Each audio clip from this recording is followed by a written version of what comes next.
Bagi sebagian orang, desa merupakan rumah. Di sanalah mereka lahir dan dibesarkan. Meski terkadang harus keluar menuju perantauan, pada akhirnya mereka akan kembali pulang ke desa, ke rumah yang dirindukan. Bagi sebagian lainnya, desa memberikan efek menenangkan.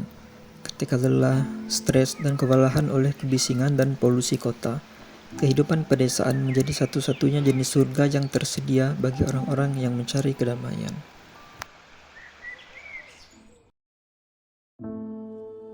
Kulit Sialang adalah salah satu dusun yang merupakan bagian dari Desa Muara II, terletak di Kabupaten Kaur, Provinsi Bengkulu. Jaraknya sekitar 245 km dari pusat kota dan dapat ditempuh kurang lebih 7 jam dengan menggunakan kendaraan bermotor. Dari 132 kakak, 90% warga bekerja sebagai petani dan sisanya lagi bekerja sebagai buruh di perusahaan perkebunan. Untuk keperluan sehari-hari, warga menggunakan air yang bersumber dari mata air sebuah bukit yang diberi nama Bukit Kayangan. Selain menjadi sumber air utama, kaki Bukit Kayangan menjadi wadah bagi para perempuan pelestari Bukit Kayangan untuk menanam berbagai macam tanaman yang kemudian diolah menjadi kopi bubuk, permen kacang, dan permen jahe.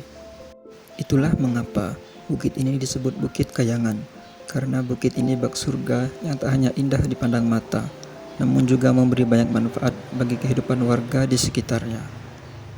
Kehidupan di desa memang lebih disukai, karena di sana kita dapat melihat pekerjaan Tuhan dibandingkan di kota yang hanya melihat pekerjaan manusia. Singkatnya, Tuhan menciptakan desa dan manusia menciptakan kota. Sang surya sudah mulai mengintip dari balik bukit, disambut dengan udara dingin yang ikut menyelip. Hari itu, warga berkumpul di rumah kepala dusun untuk melakukan musyawarah, membahas masalah yang sedang mereka hadapi. Tanya jawab dan saling lempar argumen pun kerap terjadi. Disusun gelak tawa saat celetukan-celetukan kecil ikut andil dalam perbincangan itu. Hingga muncul suatu pertanyaan, bagaimana upaya perempuan dalam mempertahankan permen yang menjadi karyanya? Seorang ibu dengan sedikit lirih menjawab dengan kalimat yang tak hanya terdengar oleh telinga, namun juga masuk ke dalam hati semua orang yang hadir di sana. Jangan rusak tanah kami, jangan rusak sumber penghidupan kami, ucapnya dengan bola mata yang mulai memerah. Air yang diciptakan oleh hati itu tampak mengalir melewati pipi, menetes, dan mendarat di pusaran anak kecil yang duduk di pangkuannya. Kalimat itu mengharu-birukan suasana yang tadinya mulai hangat, seketika kembali menjadi dingin. Sejak 2013 lalu, bukit yang menjadi sumber utama air bersih warga telah diduduki oleh perusahaan perkebunan sawit yang bernama PT Cipta Mas Bumi Selaras. Bukit yang dulunya terlihat asri dengan pohon yang lebat, perlahan mulai berganti dengan tanaman sawit. Air yang dulunya bisa mencukupi kebutuhan seluruh warga dusun, perlahan mulai mengurangi jatah warga untuk mengkonsumsi airnya. Belum lagi lahan pertanian warga, yang menjadi wadah Tuhan mengalirkan rezeki. Banyak yang masuk ke dalam hak guna usaha atau HGU perusahaan. Itulah yang sekarang sedang mereka upayakan untuk dikeluarkan dari dalam HGU. Terlebih lagi setelah pihak perusahaan lama, yakni PT Cipta Mas Bumi Selaras atau CBS, berpindah tangan kepada PT Kuala Gunung Sejati atau KGS, mengharuskan warga memeras keringat lebih untuk memperjuangkan lahan yang telah digarapnya selama bertahun-tahun.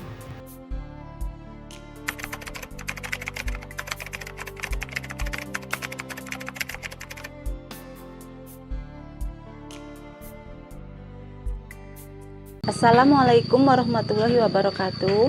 Saya Sartini, Ketua Kelompok Perempuan Pelestari Bukit Kayangan, Dusun Kulit Sialang, Kabupaten Kaur. Kami mempunyai produk permen kacang dan permen jahe yang kami hasilkan dari kebun kelompok kami.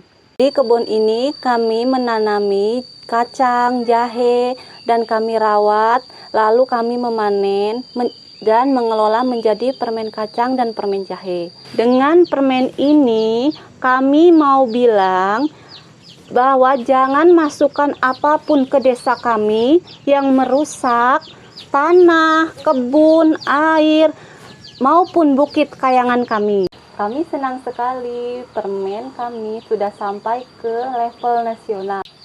Berarti suara kami sudah sampai ke level nasional. Itulah perjuangan cerita kami, perempuan pelestari Bukit Kayangan, Dusun Kulesyalang, Kabupaten Kaur. Wassalamualaikum warahmatullahi wabarakatuh. Perempuan pelestari Bukit Kayangan.